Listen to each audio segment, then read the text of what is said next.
Magandang araw Pilipinas, narito po ang latest weather today forecast.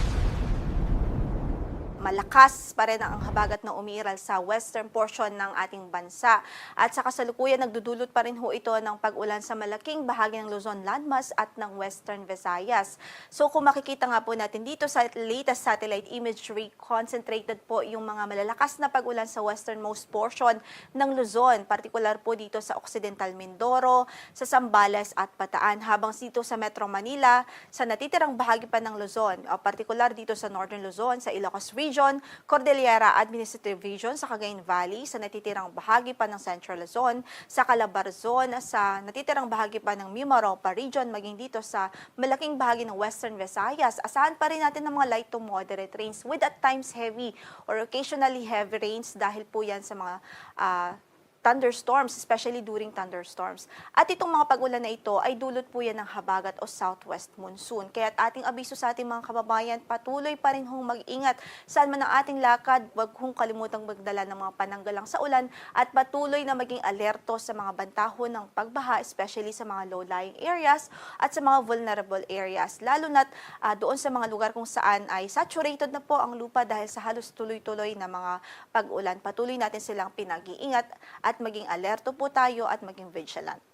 Sa ngayon, wala po tayong bagyo na minomonitor sa loob ng ating area of responsibility. But sa paligid po ng ating PAR, meron tayong mga cyclones o mga circulations na minomonitor and we're still closely monitoring them.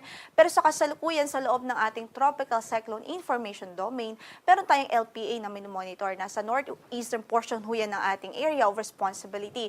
At huling nakita o namata ng LPA na ito sa layong 1,765 kilometers silangan ng extreme northern Luzon. At kung makikita nga po natin nakapula yan, ibig sabihin ay mataas ang tsansang mabuo ito bilang isang bagyo within the next 24 hours.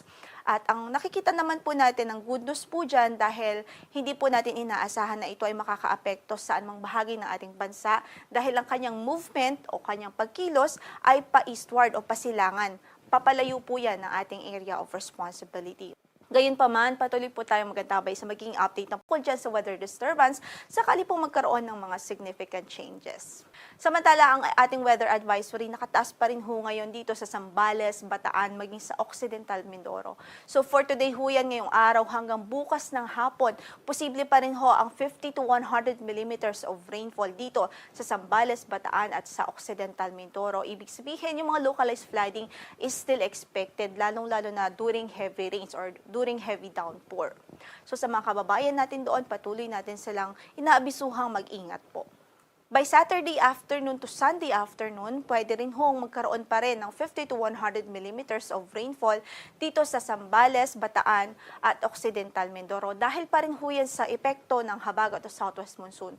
So by Friday afternoon until Saturday, posible pong mag-improve bahagya yung mga pag-ulan dyan. May mga light to moderate rains pa rin, pero yung malalakas na pag-ulan ay pwede pong bumalik from Saturday afternoon until Sunday afternoon dito po sa westernmost section of Luzon dahil po sa epekto pa rin ng habagat o southwest monsoon. Samantala, para sa pagtayo ng ating panahon bukas, asahan pa rin natin ang maulap na papawirin at maulan na panahon sa malaking bahagi ng Luzon, partikular dito sa Metro Manila, sa Ilocos Region, Cordillera Administrative Region, dito sa western section ng Central Luzon, sa Calabarzon at sa malaking bahagi ng Mimaropa dahil pa rin sa patuloy na pag-iral ng habagat.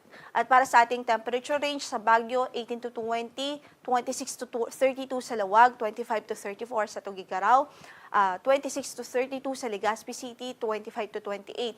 Sa Metro Manila, sa Tagaytay naman ay 22 hanggang sa 27 degrees Celsius. So kung mapapansin po natin sa eastern portion ng Luzon, inaasahan po natin kahit paano mag-i-improve yung weather doon, less na mga pag-ulan.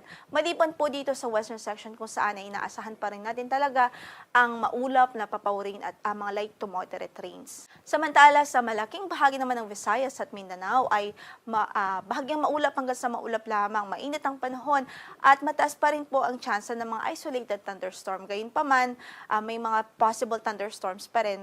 But sa ating forecast sa temperature, matataas po yung ating temperature dyan. So may kainitan ang nararanasang panahon sa malaking bahagi ng Mindanao at ilang bahagi ng Visayas. Samantala, wala po tayong gale warning na nakataas ngayon sa anumang bahagi ng ating mga baybaying dagat. Dito po sa Luzon ay moderate to strong o ibig sabihin dyan katamtaman hanggang sa maalon ang magiging kondisyon ng ating karagatan. So ingat pa rin. Samantala dito po sa Visayas at Mindanao ay banayad hanggang sa katamtaman ang magiging pag-alon ng karagatan.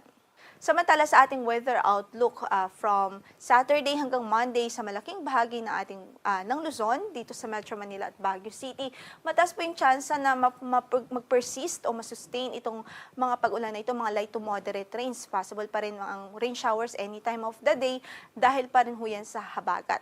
Samantala sa Legazpi City ay bahagyang maulap hanggang sa maulap lamang ang papaurin kung may mga pag-ulan man ay dahil sa thunderstorms. Sa Visayas naman, nakikita nga po natin na generally improved weather ang mararanasan by Saturday or weekend until Monday. At habang sa Metro Davao, Cagayan de Oro at Zamboanga ay bahagyang maulap hanggang sa maulap din ang papaurin kung may mga pag-ulan man ay dahil sa mga isolated o mga pulupulong pagkidlat, pagkulog, especially sa hapon at gabi.